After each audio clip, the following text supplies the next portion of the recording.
We've been toying with what we were going to do with this afternoon lecture. We had talked about maybe doing something about replication, and we also talked about doing MTAG. We talked about doing both. I don't have time for both.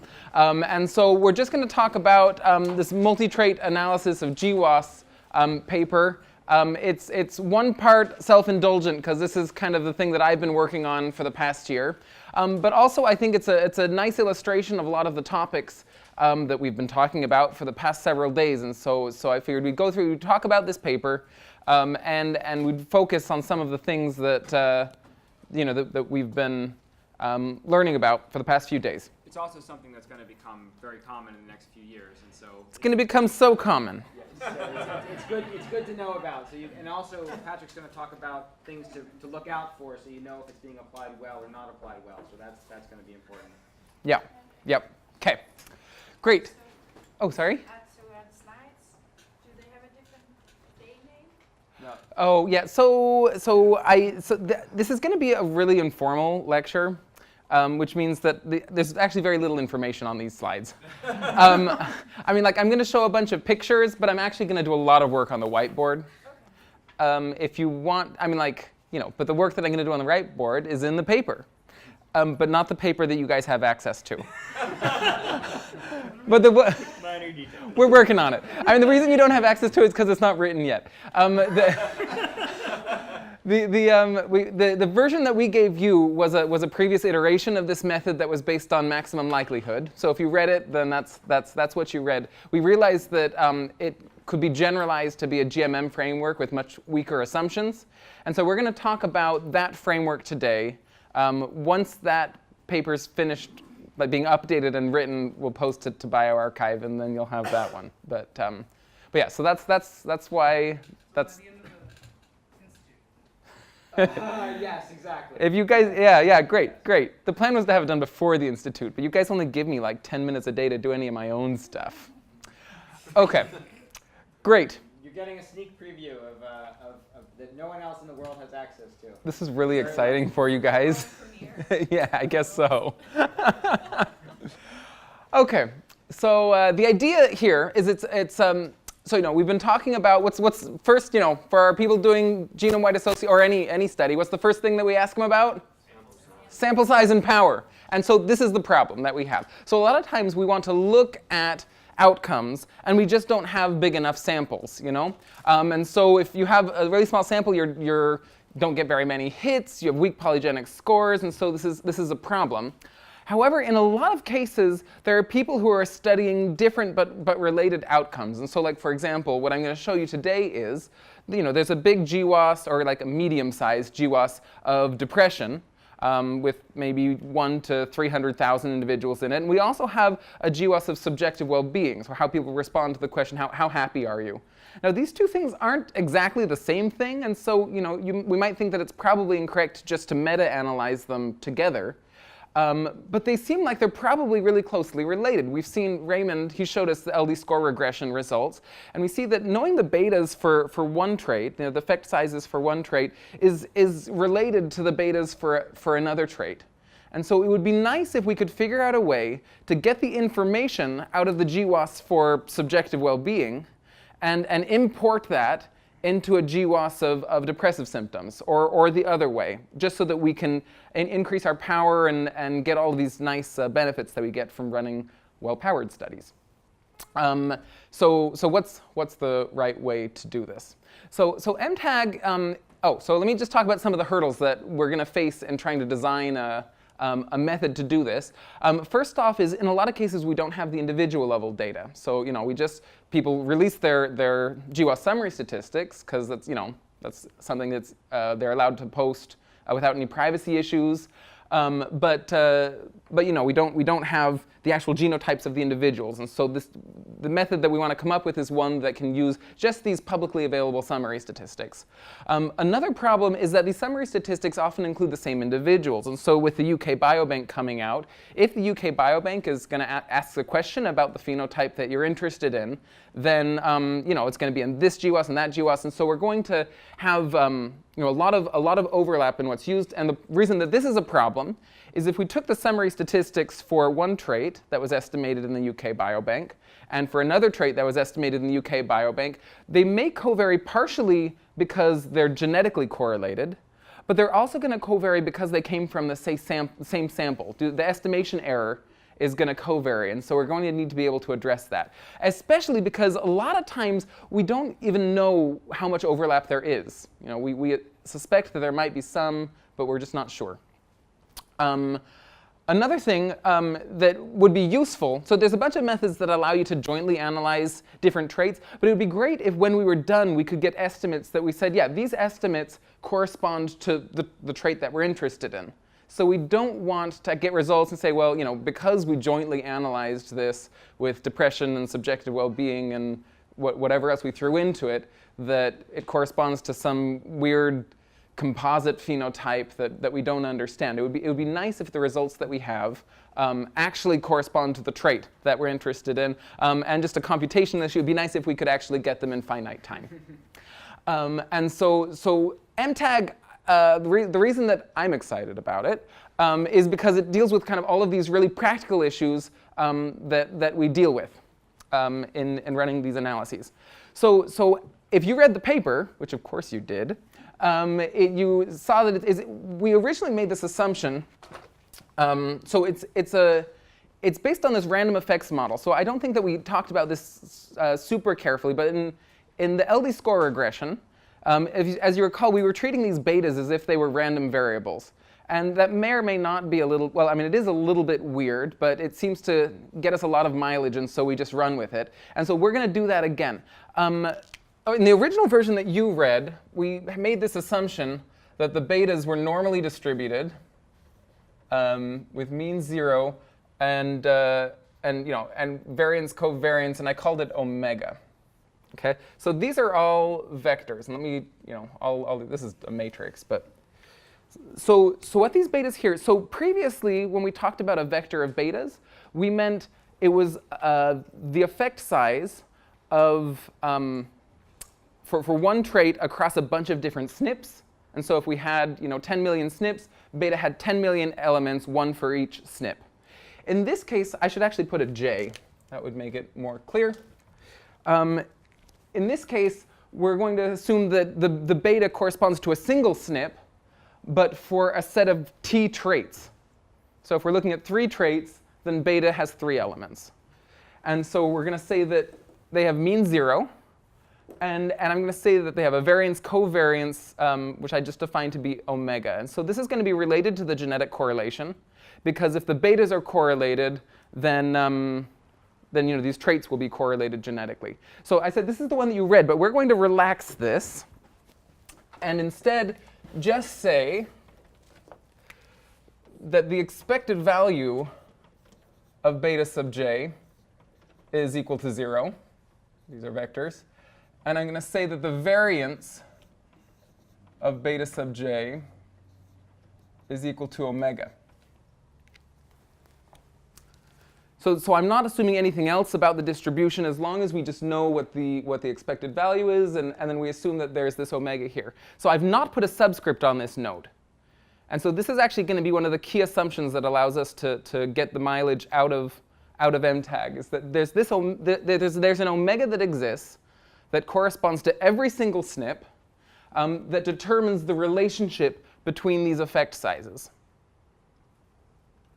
So that's a big, we're going to go back and talk about how this might be violated, and then how that's going to affect all of the results that I'll show you. So given this, so MTAG is a method of moments estimator, and so for those of you who haven't seen method of moments, I thought we would just take a minute to talk about what that is. And so we've actually seen a bunch of moment methods since we've been here. So for example, David, when he was talking about the twin lectures, that's a moment method. And the idea is we need to have some function of the data that has some expectation that we know about. And so for David, our moment method was that the phenotype y for let me think for a minute. I'm going to write this differently. So we would say that the correlation between monozygotic twins for the outcome is, I should have written this down before because I'm going to mess this up. We have some additive factor. I'm really bad at twin models. I shouldn't have even gone here. We have some correlation. Yeah, it's a squared plus c squared, right? Good enough. Good enough, right? OK, that's right. So this is going to be one moment condition. So we know something about our data. We know, and we know something, and we want to estimate these parameters. And then for the r squared, for dizygotic twins, was just 1/2 a squared plus c squared, right? Not for the moments. And so now, we can estimate this from the data. We can estimate this from the data. And so now we have 2 equations and 2 unknowns, and we can just solve it, right?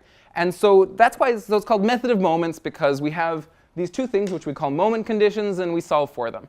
Let's say that we also, so this is fine. It's perfectly identified. We have exactly the number of equations as unknown. Let's say that we also had like non-twin siblings. So we could add another moment condition like this. And under some assumptions about how we're treating sibs versus twins, like that siblings aren't the same, like even though they're different ages, kind of these relationships hold. We could add a moment condition like this if we wanted. And note that this is adding more assumptions. So these moment conditions are defining the assumptions of our model. But now we have 3 equations, but still only 2 unknowns. So we could take like these 2 and solve for A and C. Or we could take like these 2 and solve for A and C. And it might give us different answers, right? So the question is then how do we deal with that? Well, generalized method of moments is dealing with the types of questions that like this. So what we want to do is we won't be able to solve to make. So I could rewrite each of these as so that they're equal to 0, right? So I can do this. I'm just subtracting these terms onto this side, right? So what we could do is we could, instead of saying that these are going to be exactly equal to 0, I can make each of them as close to 0 as possible. But then we still have this decision about, well, which one are we going to put the most weight on? And so we could put more weight on like this one and less weight on this one if we think that this one's maybe more reliable. But we're making this kind of weight decision. But then you could minimize. So we'd actually estimate these things. And there would be this. So for certain values of A and C, each of these are not going to quite be 0. And so there's some sort of error, and we could then maybe square that error and then minimize the square of the error. Or we could do a different weighting across the moment conditions. And so that's kind of the general principle behind generalized method of moments, is we have more conditions than we have covariates, and so we need to have some weight function, but we're still OK. And the estimate that we get is going to depend on the weight function. OK, so we're going to take this now into the MTAG model. So let's say that I have a GWAS summary statistic for some trait. So this is beta hat GWAS for SNP-J trait S, just one of my traits. And I want to find what the best linear predictor of this GWAS coefficient, conditional on the effect of a different GWAS coefficient, the GWAS coefficient for a different trait. And so just using, if we know kind of our OLS properties, in expectation, this thing is going to be equal to the covariance of beta hat. Well, I'm going to leave GWAS off everywhere, just because all of these are going to be GWAS coefficients. So if it's a hat, I mean the GWAS estimate, just to make notation easier. So JS and JT. So this is the effect of the SNP on trait T, and this is the estimated effect on trait S over the variance of beta jt. So Patrick, don't you need the hat on those? On this one? Yeah. No, no, because I just told you I didn't need it. Because what I'm trying to predict the GWAS estimate as a function of the true value. And so in this case, I'm saying I want to regress the GWAS estimate on the true value. The coefficient of such a regression is going to be this thing here. Now, we're going to, so because this is the estimate, it's equal to the true value plus some error. And that error is going to be independent of the actual effect size. So the covariance of the estimate with this true value here is just going to be the covariance. I mean, I could write this as beta plus E, and then say that E is independent of beta j, and then erase it. But I'm just going to erase the hat to skip those steps. And so now we have the covariance of the effect on trait S, of S, the covariance of S and T over the variance of T. And so we know what those are because of this assumption that we made here. And so I can just write, I'm going to call the TF element of omega TS. And I'm going to say the TTth element is omega TT, beta JT. OK? So now we have a moment condition. Because I'm saying the expected value of our GWAS estimate is equal to this thing. So I could subtract this over to the side. And then we have one of these moment conditions for every trait. I have what's, if we were to predict the GWAS estimate for trait 1 using trait T, that's one element. If we did it for trait 2 using trait T, that's a second element. So we're going to have a vector of moment conditions. And so they're going to look, so I've rewritten this in vector form here. And so in this case, beta hat is our vector of GWAS estimates. So instead of writing a whole vector of omega TS's, I've turned this into just a vector here. I call it omega sub T, and that's just a vector of the covariances between the effect size for trait T on everything else. This is just the same, and this is just the same. So now we have some moment conditions. We have cap T of them. OK, so so we have moment conditions, and so now we can solve them. So the way that so I mean I just kind of glossed over. Is there a question? Sorry. Just so that I understand it, to see if I'm understanding it. Is trait T a real trait, or is it like? Oh, yes, yeah. So I guess I should have said this up front. So what we really want to know, we're trying to get an estimate. What we want is beta sub jt, which is the effect of SNP j on whatever trait T whatever trait T we're focused on. So if we want to know the effect of SNP j on depression, then T is depression. Right.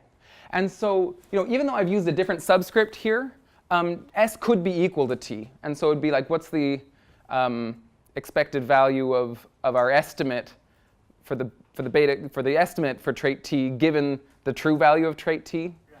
Right. And you see how this reduces here. The covariance of the effect size with itself is just equal to the variance, and so we have these two things cancel. And so the expected value of the GWAS coefficient given the truth is just the true GWAS coefficient. Mm-hmm.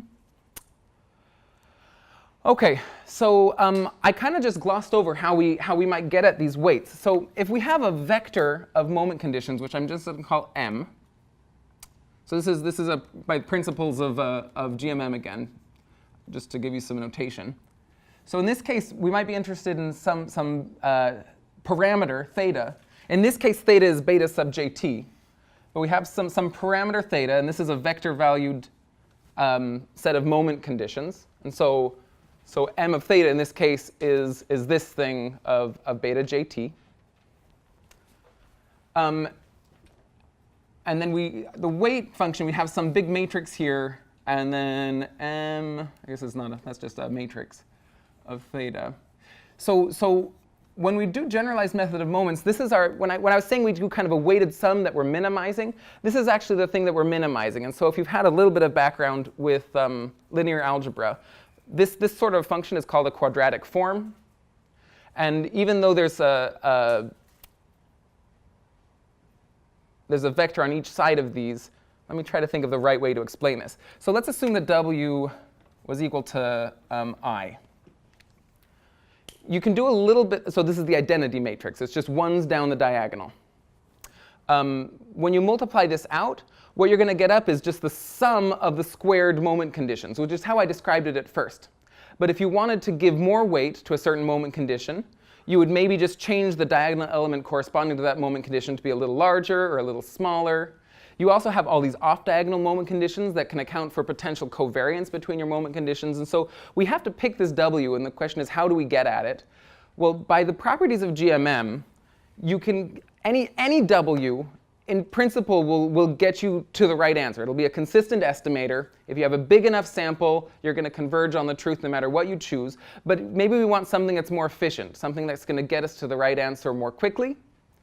And lots of theory about GMM. It turns out that the right weight matrix, the efficient weight matrix, is just equal to the variance of the moment condition. Inverse, you're right. So if we want to figure out what the efficient GMM estimator is, we need to take the variance of this thing. And so I'm not going to work through that carefully, but I'm going to just kind of point out where the different pieces come from. So ultimately, these are missing inverses as well. This should say inverse, this should say inverse. I just noticed that. But this matrix in the middle is actually the weight function that you get, and you can kind of see that. So the variance of our estimate, oh, I never showed this last thing. So I need to find some notation. The variance of beta hat is equal to sub j is equal to the variance of beta sub j plus the error sub j. All right? And then assuming these things are independent, this is going to be equal to the variance of beta sub j plus the variance of epsilon sub j. Okay? We've defined this thing to be omega from here. And then we're going to define the variance covariance of the error to be sigma sub j. Now, I've put a subscript on this one. And the reason I've done that is because this is supposed to be the sampling variance. And so it's supposed to capture, you can think of this like at a baseline as just the standard error. So the standard error is measuring how much variance there is due to the error in your estimate, and that's what this is supposed to do. And if for one SNP you have like a really large sample size, but then for another SNP maybe a few cohorts got dropped, and so you have a smaller sample size, we're going to allow for that to happen by putting the subscript here. And so when you have a bigger sample, sigma is going to be smaller to account for the more precise estimate there. Yeah. Would that also capture, because you're keeping omega constant across all the SNPs, so it won't be perhaps it's equivalent to variance beta j, but it's not exactly the same as beta j. So would the error term also capture the difference? Yeah, so it depends on why there's a difference. So if the variance is different just because there's difference in estimation error because of sample size differences, then yeah, it will capture that. If the difference is because we actually think that omega is different across SNPs, then it won't be able to capture that. We've had to assume that omega is the same for all SNPs, and we need that in order to get our estimates. Let's think for a minute though. Let's say that we we want to know what like the true beta is, the true genetic beta absent any confounds, and so I'm gonna treat beta throughout as true beta, like not including stratification biases or anything like that, and I'm going to actually throw anything that causes the GWAS estimate to deviate from the truth, and I'm going to store that in here. And so now sigma not only includes sampling variance, but it also will include like stratification bias and things like that. And so now when we're estimating, when we want this beta sub j, I mean true beta sub j, like not beta sub j with error in it or like biases in it. Okay, so so we can take our moment condition. So I told you it's the variance of the moment condition. So the variance of beta sub j, we worked it out here, is omega plus sigma sub j. And the variance of this term, with a little bit of work, you can get this term here. So that's where these come from. And so then we plug this into our objective formula here. We do some calculus. We take the derivative with respect to beta, solve for 0, and what tumbles out is this guy. And so this is great, because we now have a closed form solution for the efficient GMM estimator. The only assumption that we've made is this one here. And so it's clear kind of where identification's coming from, and so we can now use this to apply it to different traits. I'm going to, oh, yes? So since here you're doing it for one specific trait, why do you need that to be the same across all traits? Seems like, let's say, if you had allowed one for each trait, you would just get similar number of similar conditions, but they were different variance covariance matrices across traits. So you're saying you could add additional moments, so we would have not only just one for each trait, but we would have like t squared of them, one for each, like in, because we could not only vary, where did I write this? We could choose to not only vary s, but we could also be varying t. Is that kind of what you mean, or? No. Here you're fixing on SNP 1, let's say, right? So everything is in terms of SNP 1. Oh. Somehow your that assumption is saying like the variance of the betas for SNP 1, the variance covariance matrix is the same that you would get for SNP 2, 10, etc. Okay. I'm not sure why you're using it if you're not using. Well, so because the problem is going to be that we need to come up with this omega. We're not going to just kind of make it up. We're going to estimate it, and so we're going to estimate it using all SNPs.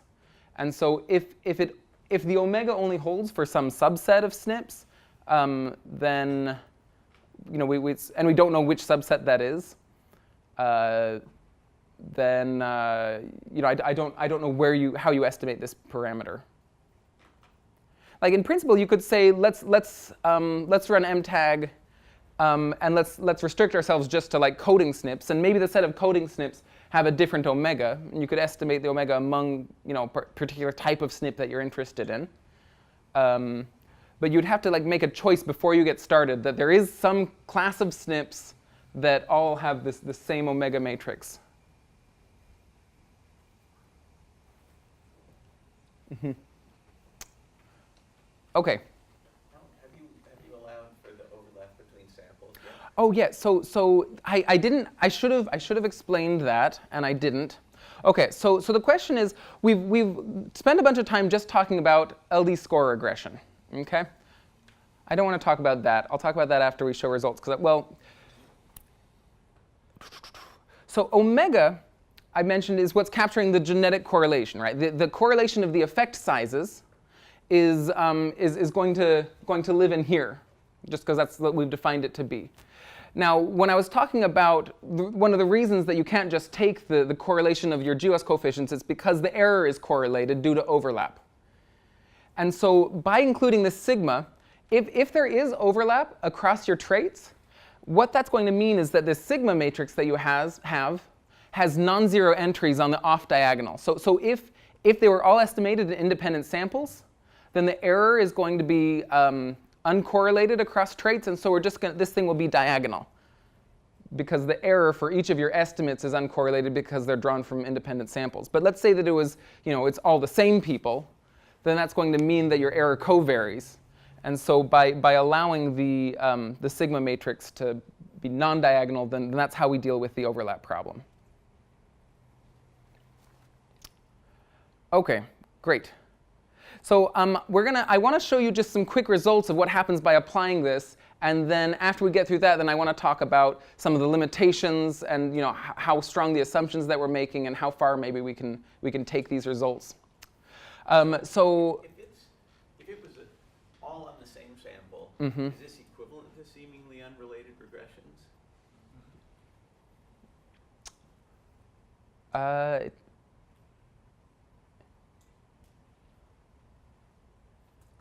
It feels like it's going to be similar, but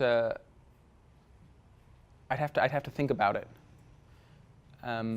Yeah, because seemingly unrelated regressions allows you to deal with correlation in the error, right? Yeah, so it feels like it's going to be related concepts, but I'm not sure. Okay, so for our application, we took, this is an expansion of the sample from the Akbe et al. Subjective Well-being paper that I think you guys have already seen. And so we're looking at depressive symptoms, neuroticism, and subjective well-being. And so our samples all come from different places. And so one of the biggest additions relative to the Akbe paper you saw before is the inclusion of a large 23andMe sample. But you can see that we have a big sample for subjective well-being, a big sample for neuroticism. In the UK Biobank, we have measures for all three of these phenotypes. And what MTAG is going to be really helpful for is this 23andMe sample. We have this really big sample. It overlaps, we presume. We have no idea who, like how many people are in this overlapping segment. But we want to be able to combine the information across these things, and so MTAG is going to allow us to be able to analyze all these together despite the large amount of overlap across these summary statistics. So to give you a sense of how much you gain by applying MTAG, so this is a Manhattan plot of a GWAS for depressive symptoms. So we've expanded our sample size a lot, and so we've already jumped up to 30 SNPs from like how many did we have before? Like 10 or? 3. Oh, 3. Okay, we've gone from 3 to about 30. 2. Oh, 2. Okay. Just because of our expansion of GWAS, once we apply MTAG, we jump up to 64. So we're gaining twice as many hits because of this. For neuroticism, we start with 9 and jump to 37 after MTAG. For subjective well-being, we start at 15 and 15 to 49. Oh, okay. I was like, does that say 19? It says 49. I'm like, I thought that it was much bigger than 15 to 19, and it doesn't look like 19 X's here either. Okay, so victory. Are we good? Like, do you believe all of this? Yeah. You shouldn't. At least not yet. David can, because he's seen everything else that I'm about to show you. So someone sees this and say, no way, like these aren't reliable. What's your crazy new voodoo method? Like, I don't believe you. So what can we do to help show that maybe we're okay?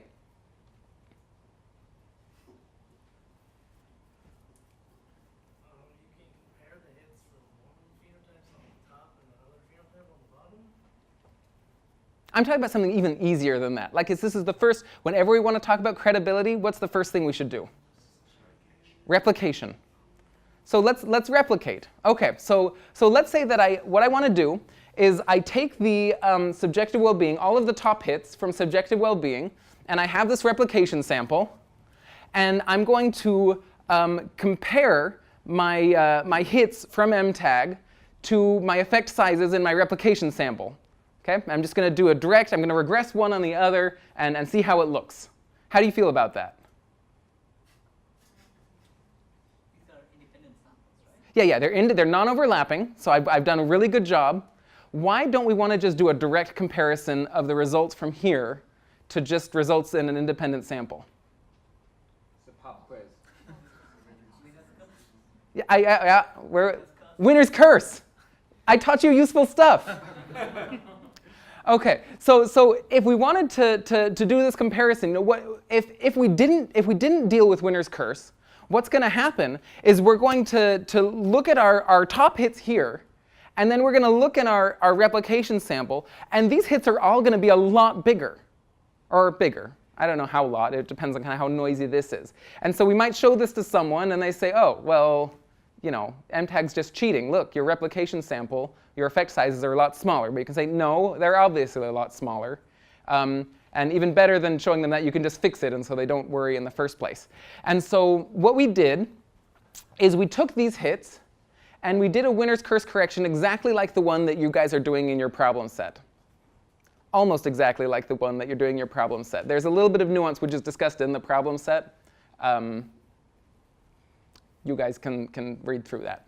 But yeah, so we're going to shrink these according to how much winner's curse we have, and then we're going to regress these estimates, or we're going to regress the replication estimates onto the estimates, the genome-wide significant hits that we have here.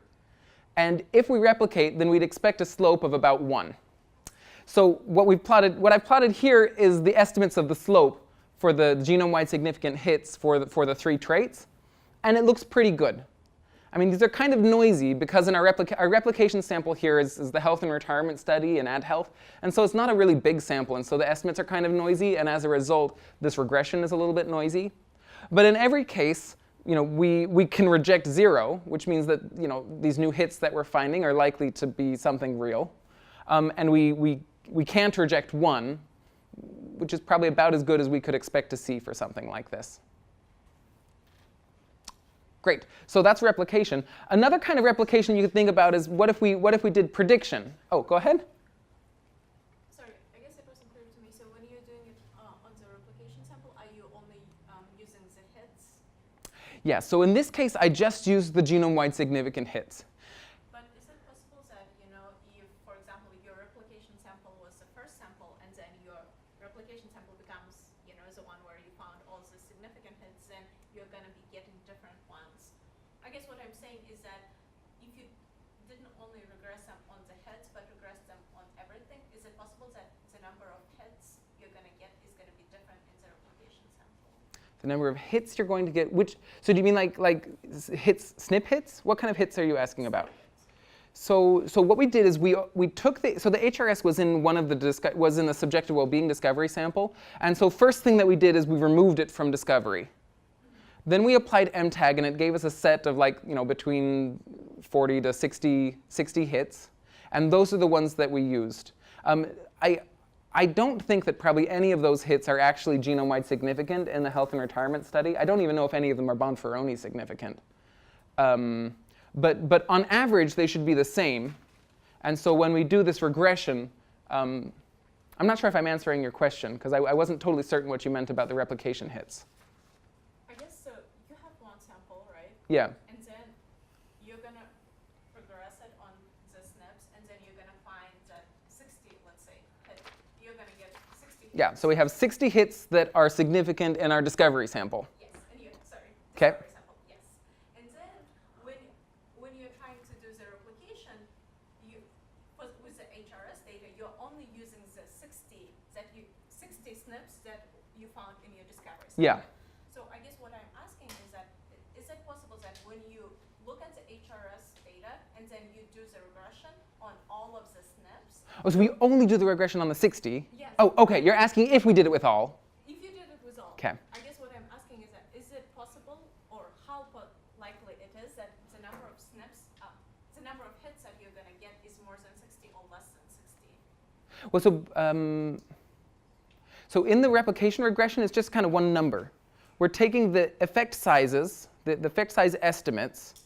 So maybe I didn't explain this very well. So what we did is we did a GWAS just in the HRS, right? And so just for the 12,000 or however many that are in there, and none of those are significant because the HRS is way too small. Oh, okay, I see. Yeah. Now Yeah. So in expectation, these two estimates should be the same, assuming that MTAG is working.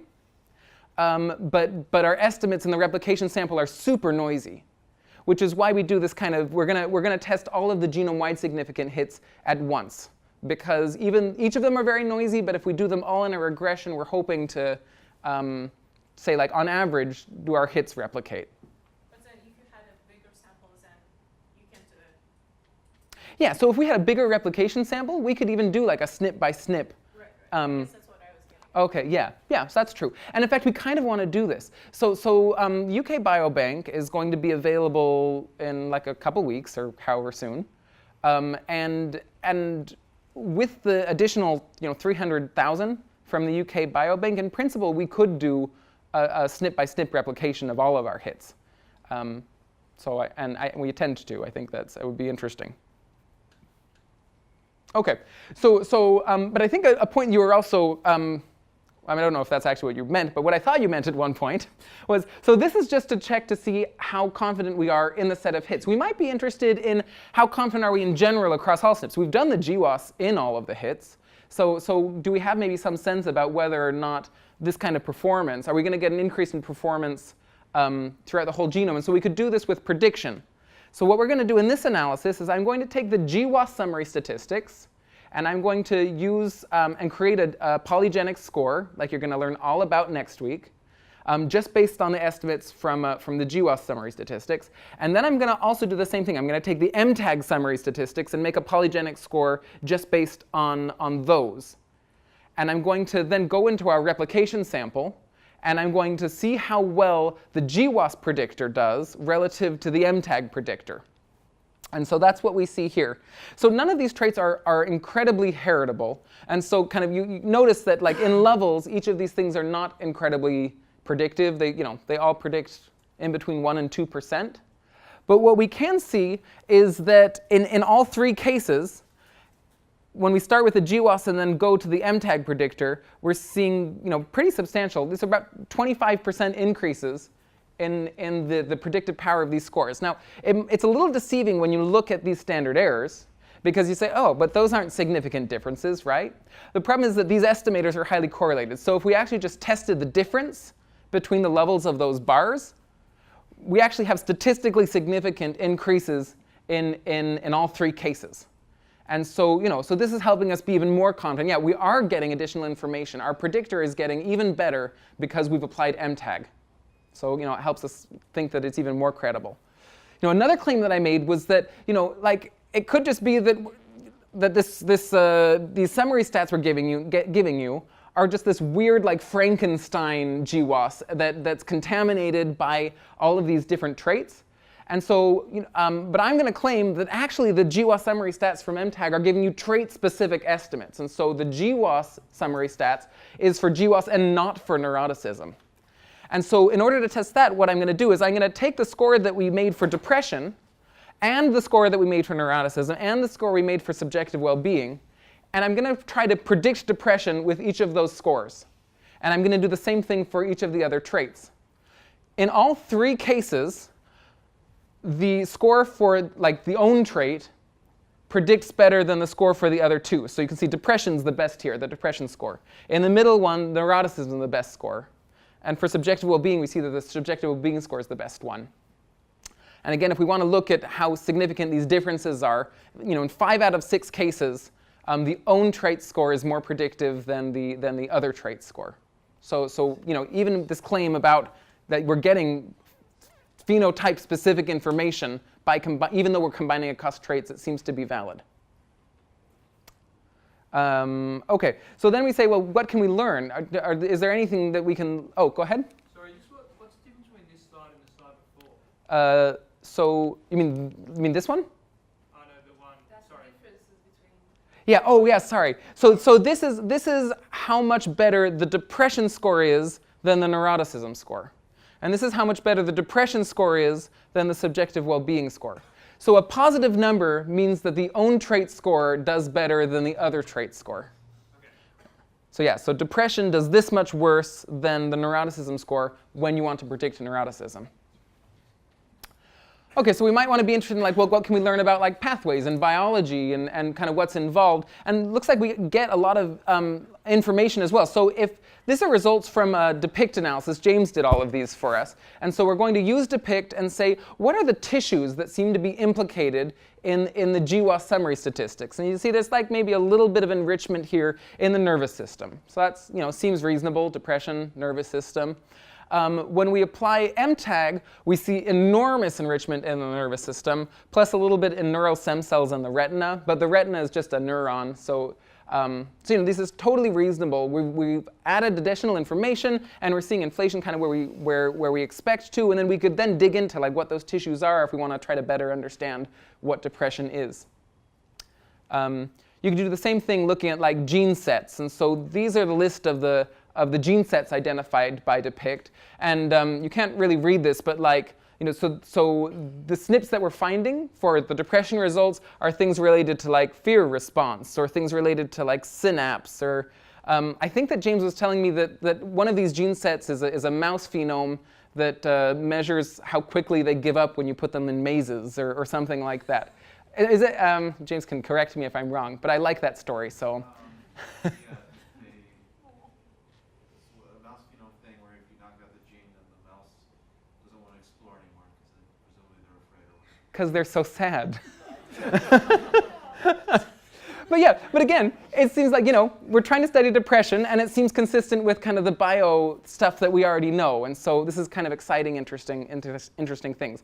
And so, I've shown you these results here. I can also give you a preview. So let's say that cognitive performance, I think, is something that a lot of us are very interested in. It's really hard to study because it's only available in very small sample sizes, right? So if we took the largest GWAS of cognitive performance, and we use the summary statistics to make a score for that, the predictive power of that score is like 1% or something along those lines. Robbie knows this better than I do, so he can tell me if I'm wrong. If you instead of taking the cognitive performance score, you actually used our education analysis and you created an education polygenic score and tried to predict cognitive performance. Now that might be reasonable because these two things are related, but we have a much larger sample for education, and so we might think we could do better, and we do. We get about 6% predictive power if we try to predict cognitive performance using a score that's designed to predict educational attainment, right? But if we MTAG the education results with the cognitive performance results and then create a cognitive performance MTAG score, the predictive power jumps to 8.5%. And so this is like, I'm really excited because before, these cognitive performance scores were just not big enough to be useful, and suddenly using methods like this, we're getting enormous, 8.5% is enough to start doing some really interesting polygenic score work, I think. This is a QQ plot also of what happens. If you look at the number of hits that you get, so cognitive performance, I think in the largest, most recent study had like 30 hits or so, something on that order. I think that when we MTAG it, we get 192 genome-wide significant hits for cognitive performance based on MTAG. So this is exciting times. This is why Dan was like, oh, maybe we'll start seeing it. I'm excited. I hope that everyone in the world gets excited about it. There's a couple problems though. So let's go back to some of the assumptions that we've had to make along the way. So well, the first thing is not really an assumption. It's just a practical problem. Now this whole time, I've just been using this omega and this sigma. And I said, oh yeah, we know what those are. It's great, right? We don't actually know what they are. We have to estimate them. And because we have to estimate them, it's going to add additional noise into our estimator. As an aside, let's chat a little bit about, just briefly, about how we're going to estimate them. So first let's talk about this sigma. So I claimed before that this is capturing both sampling variation and biases due to things like stratification. All right? So we've seen something today that measures the variance due to sampling variation and biases. Who can remember what that thing is? We've only talked about one thing today before this. So in LD score regression, we had the slope, and we were focusing on these heritability estimates. But the intercept, when Raymond put this on the board, the intercept was of the, I'm running out of space. I'm going to erase this because who cares? So we saw that the expected chi-squared statistic was equal to a thing that was proportional to the LD score plus 1 plus NA. All right? So this term here is what we're getting when we get the intercept. This 1 is variation due to sampling. This is what we expect if there was just sampling. And Raymond tried to claim that this A here was variation due to biases. And I believe him. And so what we're going to do is we're going to, for the, yeah, okay, Raymond's a smart guy, you know. So in order to get these estimates along the diagonal, we're going to use the intercept from these univariate LD score regressions. Okay? And then I claimed earlier that the off-diagonal portions here captured things related to like sample overlap or correlation of biases. And that also sounds like something that Raymond was talking about earlier today, right? When he was earlier today, we had the expected value of Z1, Z2 is equal to a thing proportional to the LD score plus this thing related to, I mean, I'm going to just, there was like a row in there or something. But there's this term here that was related to the sampling overlap. And it turns out that this is actually, this is exactly the term that we want in our off-diagonal terms for sigma as well. And so we're able to use LD score regression to get the estimates here of the sigma. And remember that the sigma is what allows us to use summary statistics with the overlap. And so it's a really important term. We're really building hard off of LD score regression and taking advantage of some of the results that we talked about this morning. And then to get omega, what we do is we just look at the actual variance of we can take all of our beta hats and estimate the variance covariance matrix of the estimates. And we know that the variance covariance is equal to omega plus sigma. We have an estimate of sigma, so we just subtract it out. And so when we want to get an estimate of omega, we're just going to do this directly by subtracting out the sigma that we estimated from the variance covariance matrix of the sigma here. And there's a method of moments interpretation for that too. But I think it's pretty easy to see why this works. Okay, so I said we estimated this. They're noisy estimates. But when we plugged them into our into MTAG, we didn't do anything to account for that noise, which might make us worry that our standard errors from MTAG are going to be too small, because those standard errors are only capturing variation due to sampling and not due to sampling in the beta hats in the GWAS estimates, and not sampling in these variance covariance matrices. This is going to become especially a problem if you want to apply MTAG to like lots of traits, right? Because the more traits you add, then the number of elements in these matrices is going up by the square. And so as you add more traits, there's more noise, and there's more noise that we're not accounting for. And so we might think that MTAG is going to do worse and worse and worse as you add more traits. And that's actually true. And so what we've done here is we've done a set of simulations where we generate summary statistics. But because we've generated them, we actually know, like we generate just pretend summary statistics that we know what the omega and the sigma are. And so we run MTAG using the true values of omega and sigma. And then we run MTAG using the estimated values of omega and sigma. And we look to see how much inflation there is in the test statistics in that case. And so, for just one trait, there's not really much inflation. In fact, even when you have like 2 or 3 traits, it looks like the inflation is not that large. But so the mean chi-squared is a measure of the power of the GWAS. So if you take the mean chi-squared statistics or all the chi-squared statistics from your GWAS and just take the average of them all, the mean of them all, then we use that at how powerful the GWAS is to give you a sense of what 1.4 is what we see in our 3 traits. And so like depression, which has a heritability of like 4 or 5% in our data and a sample size of about 300,000, that's about 1.4. Or neuroticism is more heritable. I think it has a heritability of like 0.8, but it's available in only 150,000, so that's also 1.4.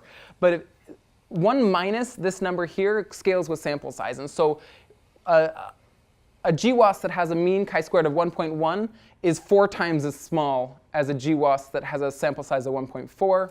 And going from 1.4 to 2 is like 2.5 times larger. And so you can see that if you have like a low-powered GWAS and you combine a bunch of low-powered GWASs together in this way, as you get up to like 20 traits, the inflation goes up about 3%. So I mean that's maybe not a ton, but maybe it's enough to worry about. However, when you have kind of medium to high-powered GWAS summary statistics, this error this problem that I was telling you may exist is not actually. Doesn't seem to be a problem. When you say traits, do you mean different GWAS or different traits, like different symptoms? Okay, yeah. So when I say traits, I mean GWAS. And that's an interesting question because there's nothing about like a trait that means that it's like a different thing. So we could, for example, use MTAG and use it as a form of meta-analysis, right? So let's say we have like 6 cohorts, and those cohorts maybe come from overlapping samples. And so we can't just meta-analyze them because there's overlap across the cohorts. However, MTAG knows how to deal with the potential overlap between your cohorts. And so you could maybe, instead of just doing a standard inverse variance weighted meta-analysis or something like that, you could just pass it into MTAG, and MTAG should fix those problems. Except for this thing here, right? So in educational attainment, EA2, how many cohorts did we have, ISU? Like 70 or in EA2? 64. Yeah, so 64. So we're actually, we're way out here. I'm like leaving the camera. Here, I'm back. We're 3 times further over there for something like EA2. So if we had meta-analyzed EA2 with MTAG, each of these cohorts has a really low mean chi-square, probably like 1.01 or something on that order. And so, the bias is going to, it goes up through the ceiling for something like that. So you need to be a little bit careful in applying those settings. But if you have kind of moderately powered cohorts, but you're looking at the same trait, then MTAG in principle could work. I'm wondering if there's ways around this inflation. So suppose you only really cared about the polygenic score for one of the phenotypes, and so is there a way to do the MTAG where you can get the polygenic score or whatever, you can learn what you want to learn about that phenotype without this kind of inflation? Is it the fact that you're trying to learn about the polygenic score or the hits for many traits at once that's causing the trouble? So actually, this is only just for one trait at a time. Everything I've shown you is kind of under a model where we only care about the single trait, but we have information on these other traits. I mean, the MTAG estimator has these whole matrices in them, and so I don't think you can get it out. I mean, maybe you can. I don't see how one would.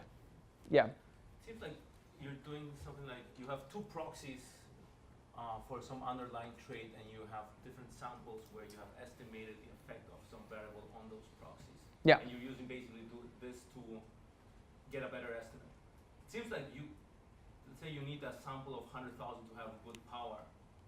So couldn't one like adjust these methods to go to a sample of 10, let's say 10,000 people with 10 different traits that proxy for the same thing, and basically get kind of the same results? It seems like if you do this correctly, you can basically start stopping to worry about all this, and you may start looking at proxies within the same sample size, and then you can basically just use one of these samples. Yeah, so the question is, how do you get, so let's say you have 30 traits, and maybe they're in 3 groups, right?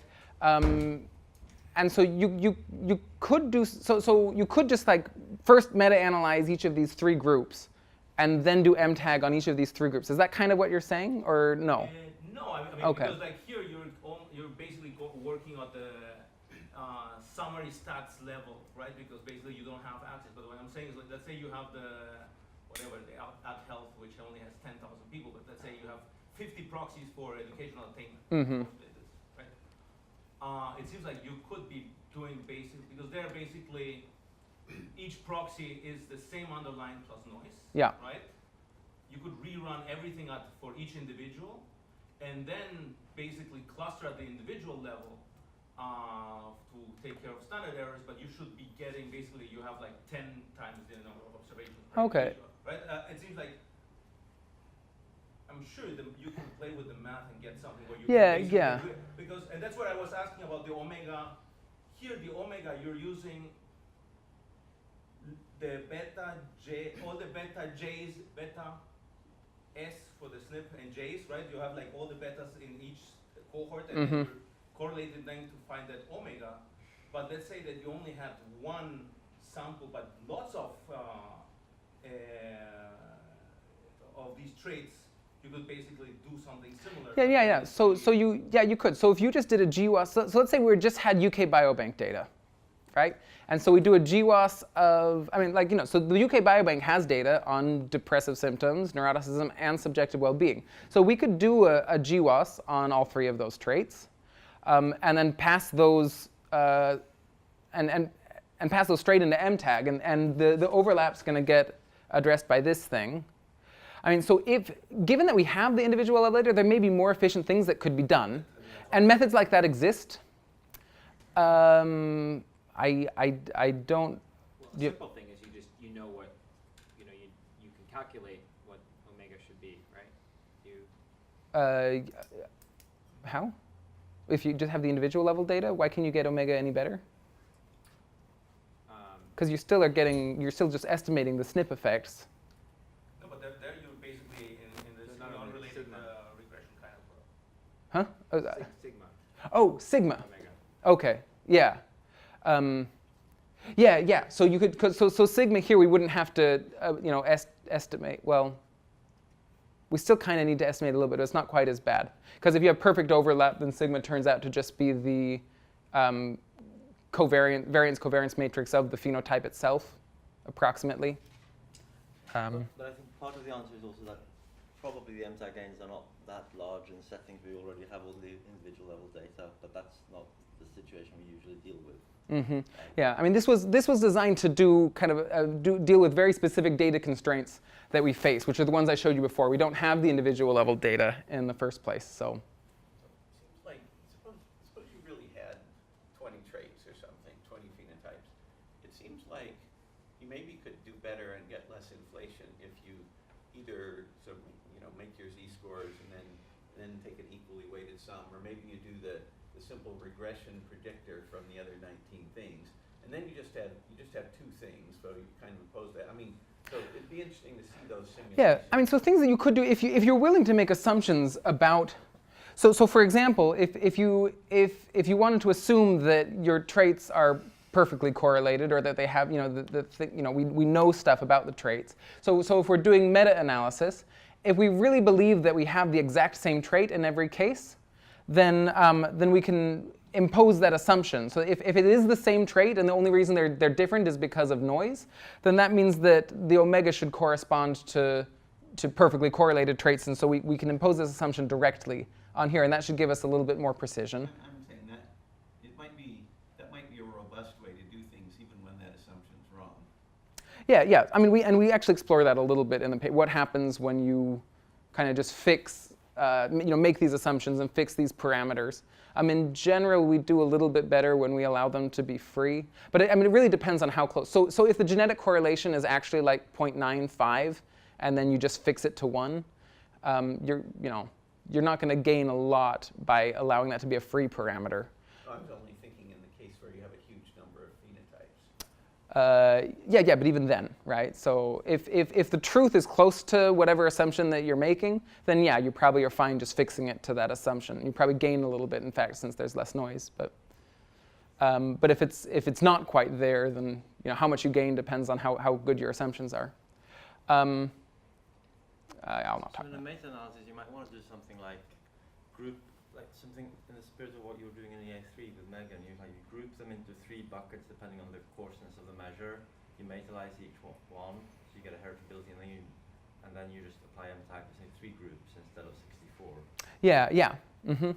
But that thing that you're describing also can be described exactly, in an equivalent way of just putting structure on the. So in practice, you could just meta-analyze things you think are similar and then put it in. It's equivalent to just doing MTAG with some structure on these parameters. Putting structure on them. Mm-hmm. Okay, so that's just one problem. The other problem is actually a pretty major theoretical problem, and it's this constant omega assumption.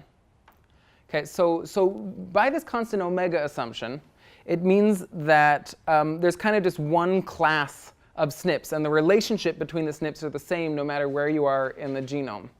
So now I'm going to imagine that I'm doing a regression, and I have, it's two phenotypes that are pretty highly correlated just in general. But I have a SNP where it's highly, so for the trait I'm interested in, it's actually null. There's actually no effect size for that, the beta is equal to 0 for that one.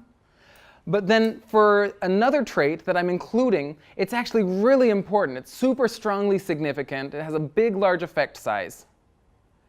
So what's going to happen in MTAG with something like that? If we assume that there's this kind of strong relationship between the betas throughout, but it just so happens that there are SNPs that are kind of meet that criterion that I described there, where it's actually null, but the other trip is strongly significant.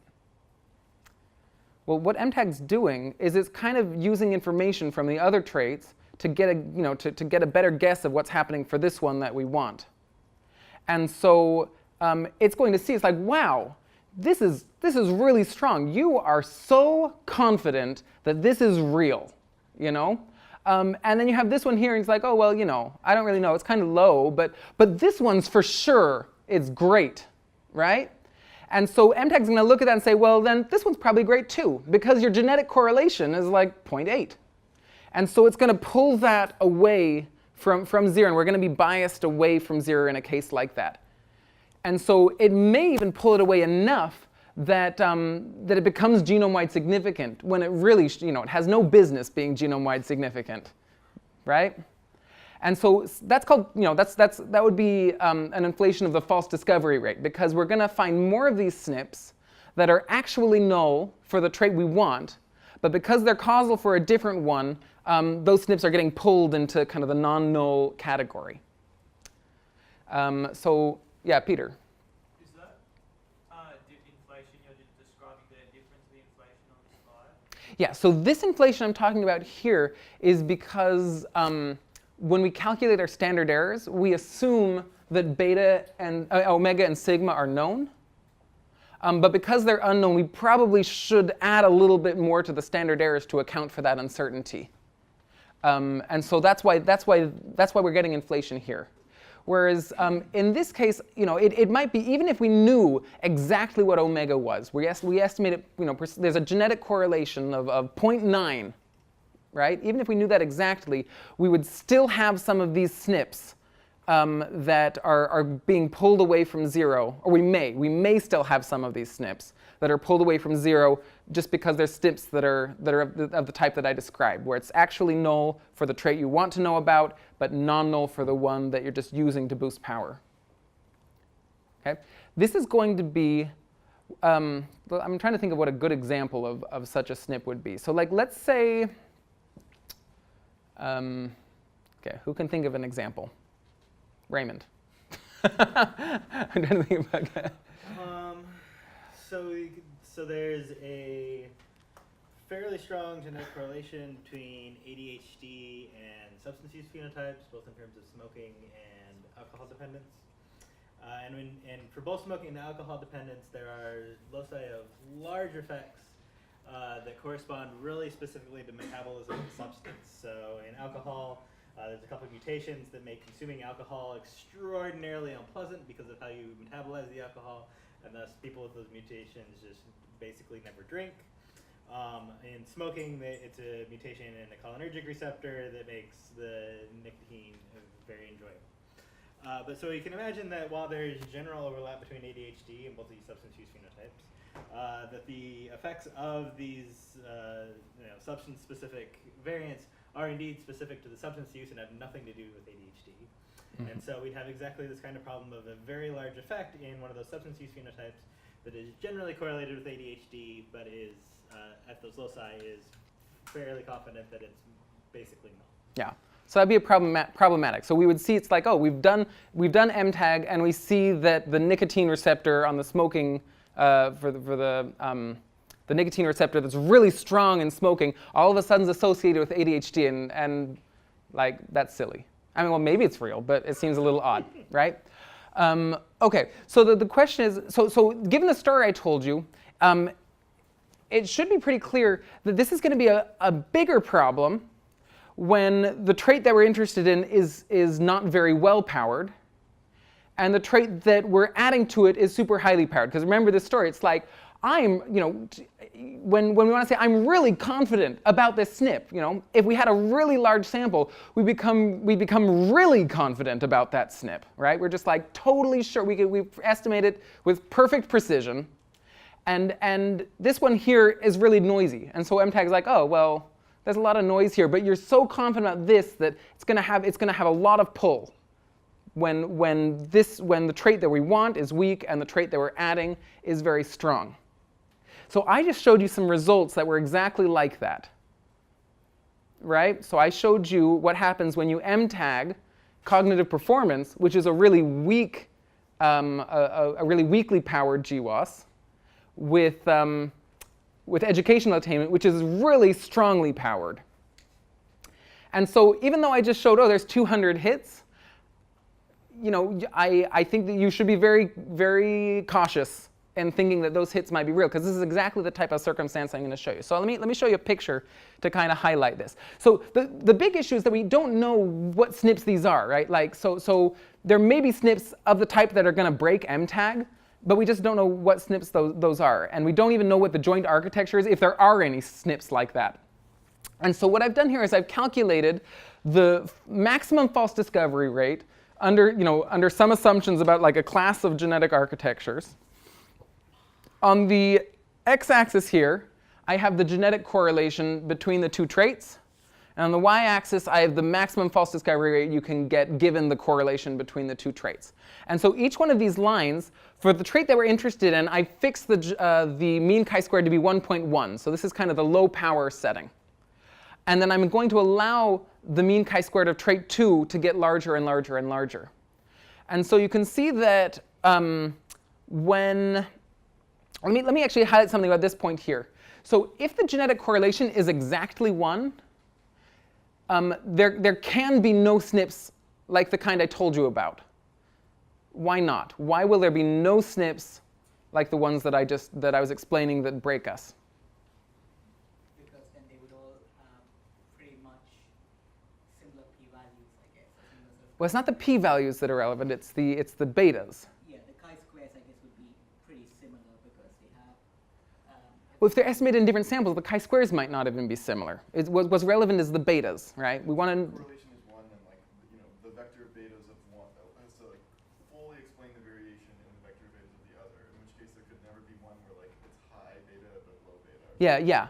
If they're perfectly correlated, R beta of 1, that means that 1 is just a constant multiple of the other.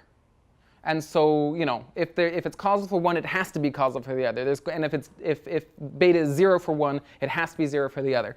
And so the false discovery rate tends to be limited when the genetic correlation is pretty high. But it's in kind of this medium range where it can really get really bad. And so, like in just this one example, you can see false discovery rates up to like nearly 20%. So 20% of the things that you find are likely to just not be real, or up to 20% could be. In the worst case scenario, right? So this is just a word of caution if you're combining. Oh, go ahead. Patrick, what does this mean? Like, you take some SNPs that cross 5 times 10 to the negative 8 or something, and then you just say what percentage of those are false discoveries? Yeah, that's what So I say of the genome-wide significant hits, how many of them actually have an effect of exactly 0? Could this be a problem for? So it's easy to imagine how there's like one essentially like let's take IQ and educational attainment. Like there's something that previously wasn't significant for IQ, but you throw like both together in MTAG, and now it's a hit for IQ, but it was already a hit for educational attainment. Like and this is kind of what we're talking about here, and maybe that's false, maybe it's not, and we're trying to figure out how big of a problem that is. So it seems like MTAG would probably, it has the potential at least to discover completely novel SNPs, right? Like you're combining the power from both of these things. Could this be a problem for that too? Or like, you know what I'm saying? Like, so it could be that if you put IQ and educational attainment together, there's some set of SNPs that have been discovered for both of those things. But if you put them together, then MTAG might discover a completely new SNP, right? So I mean, in general, it's just,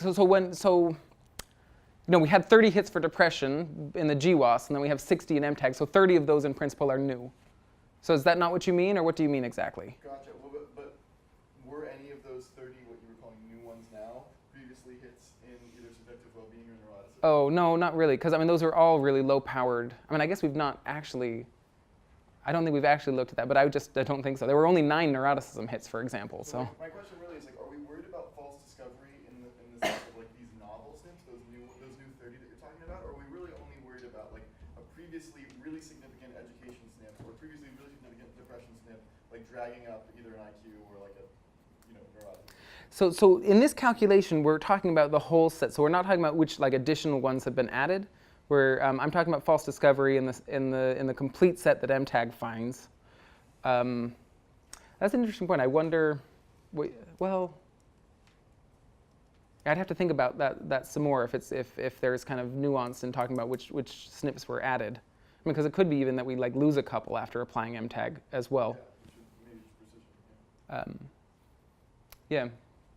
My intuition as you were describing this was that it was sort of like partial pooling, but this meaning that you're kind of combining things weighted by their sample size in your estimate. So I'm surprised that this is a huge problem if you're doing something like that. Wouldn't that help protect against this, or maybe my understanding? So I'm a little confused by what you mean. One way to try and combine estimates that you know are related in some way. I mean, this would be like a hierarchical model where you're essentially kind of taking the average of the 2 estimates, accounting for the correlation, but weighting that by the sample size, which sounds like this would help protect against. I think that this would help protect against this issue that you're describing, because not entirely necessarily, but basically, is that just not what you're doing at all? Well, I mean, also, I think it's kind of related. But if you think about it, if there are any SNPs that are these MTAG killers, where it's 0 effect for this guy and a non-zero effect here, putting any weight on this guy will drag it in the wrong direction. But I guess, I don't know, I kind of thought you were indirectly doing this now because your weights come kind of from the sample size, but the intuition here would be, if you have a pretty big sample here, you say, I'm pretty sure, I have a big sample here, so I'm pretty sure about this, and if you don't have a big sample, then you say... Is this one null SNP? Yeah, null SNP. No, the hit. Oh, there's real hits. So you have a big sample for the true one. For the real hit, so I kind of actually think this is pretty good. I Yeah. don't think to use too much information from these other ones. Yeah. On the other hand, if this is from a small sample, you sort of say, I'm more inclined to combine this. Yeah, and I think that's what's reflected here, right? So this corresponds to the big sample. And so as you're giving more information, you're saying oh, I have, I have more information in the non-null hit, and so I'm going to shove that information into trait that I'm interested in. And so that's why the false discovery goes up as you add more information here, because you're saying oh, I'm more and more confident about this guy, and because I'm making assumptions about this relationship, I'm allowed to take some of this information that I keep adding and push that information into this estimate. So it's feeling a little bit like this method of moments procedure is good for creating a polygenic score, but if you really want to carry over hits from educational attainment to cognitive, maybe you want to do the Bayesian imputation of the spike and slab kind of thing. So MTAG originally was a spike and slab model. With 3 phenotypes, I think it took 3 weeks to run. Yeah, but I'm wondering if that's a little more. I mean, they're different purposes, but for the purpose of imputing Patrick hits, is, it may be Patrick more is robust. developing. It's on the docket. Yeah, that'll be the next paper. And so this is going to be really good in cases where you don't think that there are a lot of these really awful SNPs. But just to give you also a sense, so this is again, I was trying to do this. This is worst case scenario, all right? If you have low-powered SNP, a low-powered trait, and a high-powered trait, and you want to know what the SNPs, what the sample sizes are, the effect sizes are for the low-powered trait, then this is a measure of how bad things can get, right? And again, this is worst case scenario. It might be that actually, given the true joint architecture, the true false discovery rate's down here. But because we don't know what the joint architecture is, I plot this to say this is a scenario that maybe could kill you. You could, in principle, if you think you have a guess of how many of these killer SNPs are, how many there are, you could impose that and actually calculate what the false discovery rate is in that setting, and maybe you'd find that actually the false discovery rate's down here. And so in that And so you just need to take that information. So say like, I have 100 hits. My false discovery rate is 9%. And so here's some hits. I think about 9% of them are probably not real, but 91% of them are fine. Did you do that calculation for the application that you showed us? What Yeah, so I'm going to get there to the next slide. Yeah, so I was trying to show this because it's worst case scenario. So let's say that instead we're combining comparably powered traits, GWASs, for those traits. So in this case, it's not going to, I've plotted max FDR again. And so this is, you're combining two traits that both have a 1.1. And so this is actually the same line as this one, because this is 1.1, 1.1, and this is also 1.1, 1.1. But if both of them have a power of about 1.4, or both of them have a power of 2.0, then the maximum false discovery rate is actually quite low. In the results I showed you for depression, all of our traits are about 1.4, and they have a genetic correlation of about 0.7. And so, it looks like it looks like we're kind of living right there. And so the intuition about why, even if there are really bad sets of SNPs, why we're okay. So before I told you the story, it's like we had this, this estimate, which is actually 0, but it's a very noisy 0. And we have this one here, and it's a really strongly powered, non-zero. Because there's so much uncertainty here, a lot of information is getting pushed in here. It's like, well, this guy's like, I don't know, so I'm just going to use this, right? But if we actually had a really powerful estimate here, then even if we had an enormous, super powerful estimate here, and so this guy says, hey, like, I think that we're probably good, right? And this guy's like, no, because I've been estimated in a large sample size, and so even though I know that you think that I'm really big because of omega, I don't think I'm very big. And so this one doesn't budge as much. And so as a result, it leads to false discovery rates that are that tend to be a lot lower. So maybe this is like not worth looking into because it's just so small anyways, but it's a little surprising to me that for the higher power sample, it kind of has that little peak towards the perfect correlation. Is it like a function form thing, or like what's going on? It has to do with some of the assumptions that we're making. And so we've assumed that at least 10% of SNPs are causal in calculating this max false discovery rate. You can get some really funny things happening if you assume that like 99.5% SNPs are null for all traits, and then there's a really high correlation in a small set of them, and things just get really wonky. And so, but we think it's likely that at least 10% of SNPs are non-null for any trait that we're interested in. You can actually like estimate this. In depression, we think that about 60% are non-null.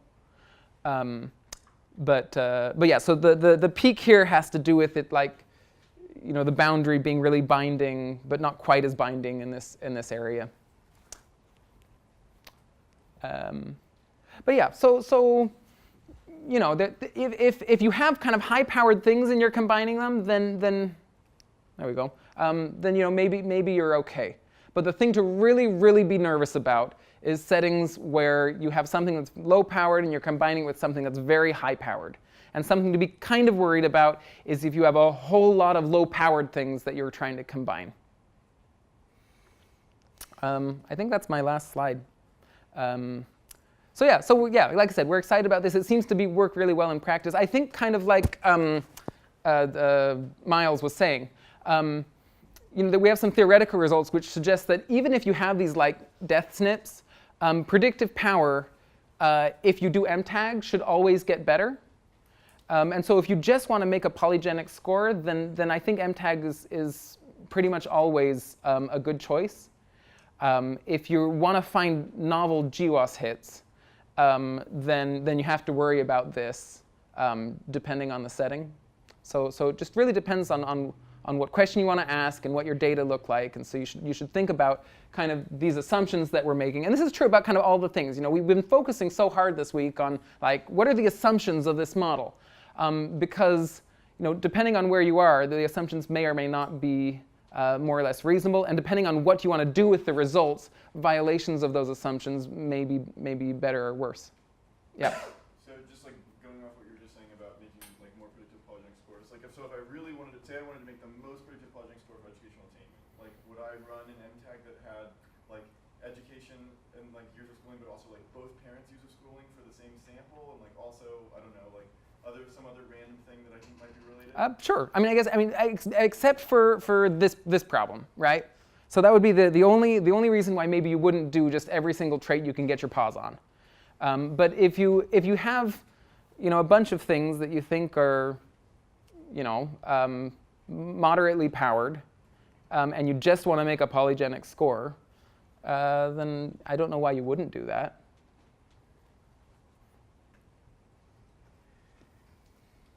Great. Mm-hmm. So, Patrick, so when we do these cognitive performance analyses, we factor analyze a battery of neuropsych tests, and it's usually list-wise deletion. So out of 10 tests, if somebody's missing one test, they get removed, and you don't get that person. Could you do MTAG on the individual tests, and then use that as your G factor? Yeah. I don't know for sure what the genetic correlation would be between different tests and sort of more subdomains of cognition, but presumably it's pretty strong. Yeah. I mean, and again, as long as you're kind of live more here, if each of your GWASs have a chi-squared of 1.4-ish, then yeah, combining all of these things together is fine. I mean, like even if you're at 1.1, you'd expect to see like a 1% inflation with 10 questions. Maybe you're okay with that. Is that the chi-square of the top SNP, or? This is the mean chi-squared. So yeah, so each SNP has its own chi-squared statistic, and we take the mean of all of them. So Patrick, given that you have these results and we can predict what the inflation will be, couldn't you deflate your chi-squares? Yeah, I guess you could. Yeah, you could run a simulation like this, and with whatever the mean chi-squared is, and your number of traits. That's an interesting idea. So yeah, so I guess you could actually figure out how much inflation there is and then account for that. And is it like a uniform adjustment? Do we know that? Or Yeah, we don't know that, but that's something that we could look into. That'd be interesting. So, since you were talking so much about SNPs having different effects and different, traits, different GWASs that you take into MTAG, I was wondering, why did you stick with the original equation where omega was ascertained for each SNP separately as opposed to one common omega for all SNPs? Say that again? So you remember like the first equation that you wrote where you said for each SNP you define the variance as omega, and that was for each. You erased it actually. Yeah, you erased it. Oh yeah, so I wrote it and then I erased it to say I'm going to wait. What did I erase? Did I actually write the J here and then erase it? Well, you actually before you even wrote that entire equation, you wrote there's the variance of beta, which is like a standard normal. And Oh, okay. Oh, but like that's what the paper I uploaded was, but I'm actually gonna. Oh, okay. Yeah. So the question is, what exactly then?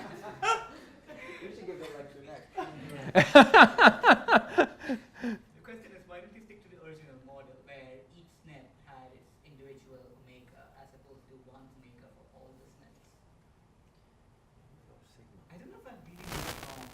So I think I understand. So you kind of made it sound like there was a change that happened in your thought process. Like you uploaded a paper and then you changed it, and you're going to present something a little different now.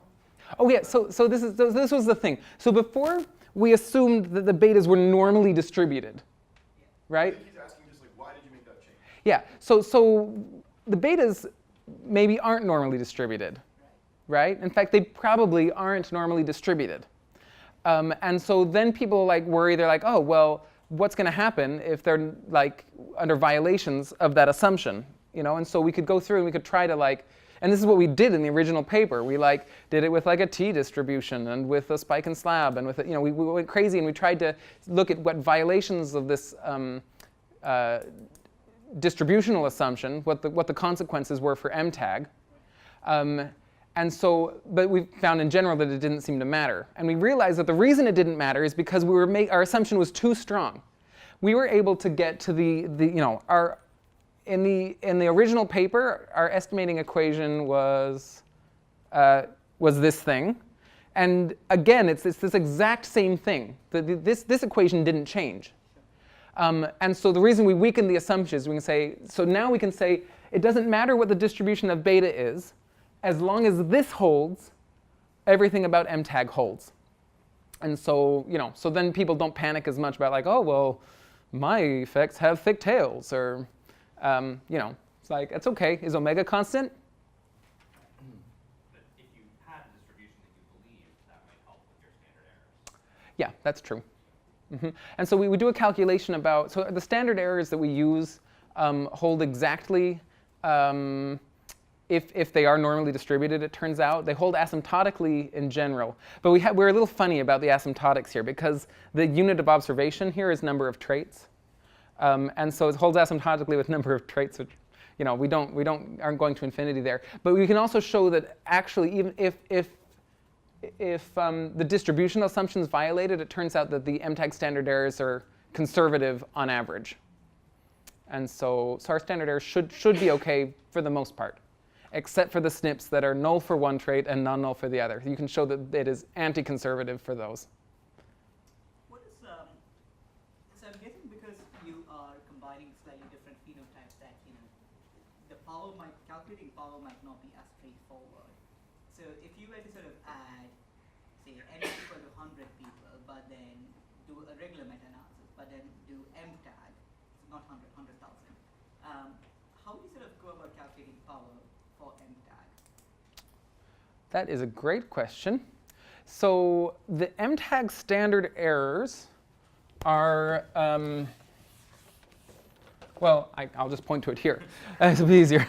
So MTAG standard errors are 1 over this thing, assuming that we fix the inverse, right? And so, and a what? The minus sign for the middle term. Oh yeah, that's another. I wrote these last night at like midnight. This should be minus. And so yeah. So but if you actually use the standard errors that are in the paper, then you know you can, and so you know like what omega is and what your sigma is maybe, or you can like get a guess at it for your power calculation. Then you could calculate what the standard error should be. You can then say, okay, what do I think my effect sizes are? And so once you know what your standard errors are, power calculations are the same as in a GWAS, right? In a GWAS, you would say that the standard errors are 1 over n, whereas in this case, you would say it's square root of this.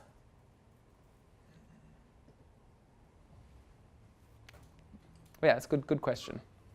I like it when people ask about power. Okay, I think that's it.